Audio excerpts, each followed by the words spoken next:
Harka fuunee daawwattoota fi hordoftoota Oromummaatiif akkam jirtu oduu sa'aatii kana isin qabannee dhufnee jirra. Oduu sa'aatii kana kan isiniif dhiyeessu anaanaa fi Firooti agaa oduu xumuraattiin waliin tura jecha gara odeeffannoo har'aatti ceena.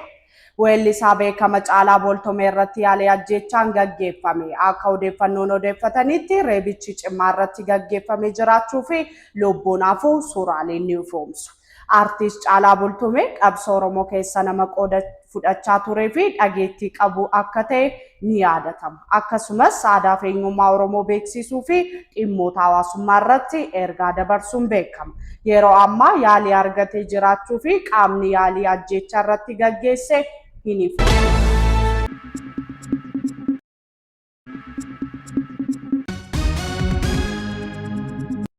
Odeeffannoo birootiin magaalaan Finfinnee magaalota addunyaa qilleensi isaanii faalame keessaa sadarkaa 441ffaa qabattee jirti. IQR akka hubachiisetti faalama qilleensaaf sababoota ta'an keessaa sochiiwwan konkolaataa gurguddoo cilee fayyadamuu, awwaara ijaarsarra dhangala'uu fi kanneen biroo akka ta'e IQR ifoomse.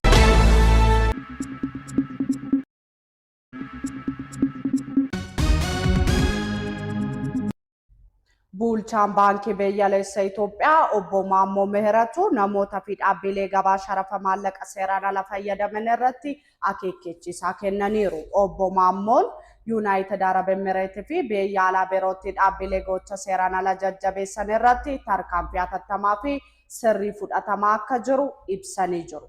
Ibsa roobii kennaniin torban darbe keessatti doolaara miliyoona 150 baankota 28tiif gurguramuu fi gatiin doolaara tokko birrii 138 ta'uu himaniiru. Dabalataanis baankonni caalbaasii injifatan sharafa alaa argatan caalbaasii qofa osoo hin taane kan ofii isaaniitti itti dabalanii torbanoota itti aanan maamiltoota isaaniif haala gaarii akka dhiyeessan ni eegama jedhaniiru.